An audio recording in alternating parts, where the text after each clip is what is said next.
Moment d'émotion à Hortora, 7 ans après les attentats qui ont durement frappé la communauté juive.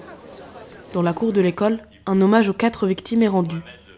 3 enfants et un professeur ont été tués, le plus jeune, âgé de 3 ans. Des élus, dont le ministre de l'Intérieur Christophe Castaner, des membres de la communauté juive et des camarades de classe se sont succédés pour perpétuer le devoir de mémoire. Une commémoration lourde de sens alors que les actes antisémites ont bondi de 74% en France en 2018.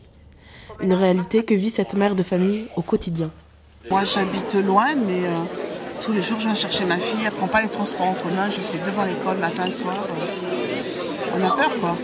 J'ai même dit à ma fille une fois qui était en ville, ne vous appelez pas par les prénoms, c'est quand même malheureux, mais j'ai évité de vous appeler comme ça fort.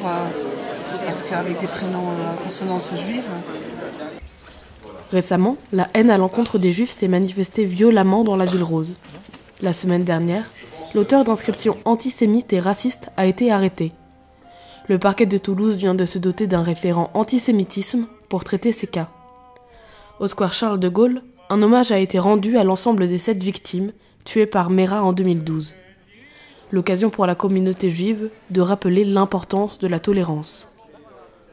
Effectivement, il faut protéger la population juive, bien sûr, mais je pense que ça ne concerne pas que la population juive.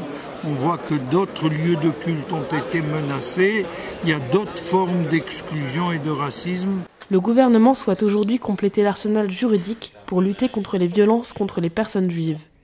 Une proposition de loi sera prochainement déposée pour lutter contre l'antisémitisme en ligne.